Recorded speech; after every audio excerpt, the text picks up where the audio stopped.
Bonjour Grégoire. Bonjour William. Est-ce que tu peux te présenter en quelques mots, s'il te plaît? Grégoire Lermite, 38 ans, promotion 95 à l'ESCE. J'ai passé 8 années à l'étranger, à Londres et à Genève. Et on est de retour en France depuis 2007, où j'ai intégré la structure Bosch ici à Paris, qui est un groupe de négoce familial. Et ça fait maintenant une quinzaine d'années que j'exerce dans le négoce international, le trading de matières premières. Et je dois avouer que je suis assez passionné par mon métier, qui me prend beaucoup de temps, beaucoup d'énergie, beaucoup de stress. Et dès que je peux, j'essaie de m'échapper pour faire une petite partie de golf ici ou ailleurs, ou me retrouver entre amis pour décompresser. Et quelle est ton activité? Sur quel type de marché interviens-tu? Quel pays? Alors sur quel type de marché? Sur les marchés des matières premières qui sont cotées en bourse, et avec une particularité sur les denrées alimentaires telles que le sucre, le riz, voilà. J'interviens sur différents marchés, mais les marchés mondiaux avant tout, puisque c'est en fonction de l'offre et de la demande. Il y a les surplus dans certains pays, il y a les déficits dans d'autres, donc on essaye de trouver l'équilibre d'un continent sur l'autre. Et moi, j'interviens particulièrement sur les marchés d'Afrique subsaharien, où j'y suis assez régulièrement, une semaine par mois. Mais en même temps, je manage une équipe de traders ici à Paris et à Genève. Et donc, j'arrive à être impliqué sur tous les continents en les aidant au quotidien, en leur donnant les directives sur les marchés qu'eux vont suivre. Mais je dirais que mon terrain de jeu, c'est avant tout, depuis un certain temps, l'Afrique. On connaît tous le trading de produits financiers.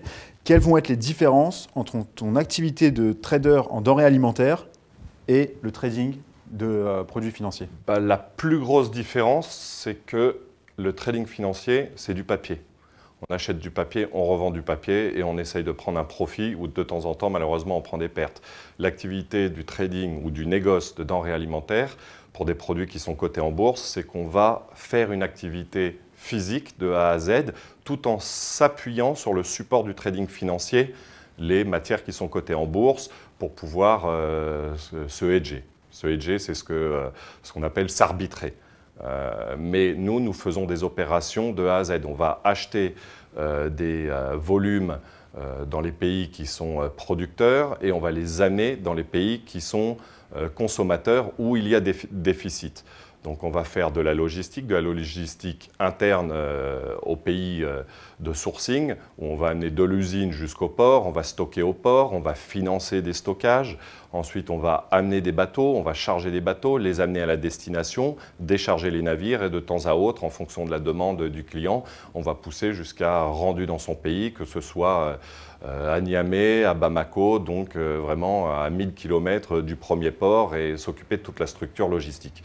Donc la grosse différence, c'est que nous, au quotidien, on touche la matière physique et les besoins du client à la destination en termes d'approvisionnement, de périodicité, de sacherie, que ce soit du sac de 50 kg, 25 kg, que ce soit tous les besoins du client. Et le trading de produits financiers, c'est juste un écran, on appuie, on revend et on n'est pas en contact avec la matière et pas en contact avec le client final.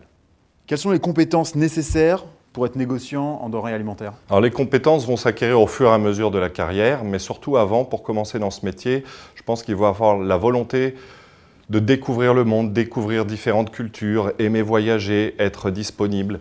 Et au fur et à mesure, les compétences vont être avant tout la gestion du stress, le risk management, la disponibilité, puisque le client n'attend jamais, il y a beaucoup de compétition, il y a des concurrents, et si on n'est pas disponible au moment où le client le souhaite, on va rater un marché, que ce soit un marché gouvernemental avec un appel d'offres ou un marché avec un client privé dans un pays quelque part dans le monde.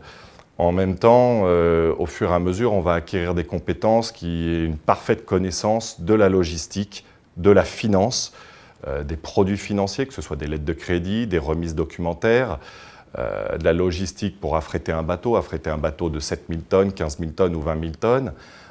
Et moi, comme je dis souvent aux différents traders que je manage ici, le meilleur trader, au fur et à mesure de sa carrière, c'est celui qui va non seulement connaître parfaitement la psychologie de son client dans son pays, mais aussi connaître le banquier du client, connaître le transitaire du client. Parce que quand un client nous dit quelque chose, derrière, il faut toujours aller vérifier si son moyen de paiement va être mis en place tel qu'il le dit dans les 24 ou 48 heures.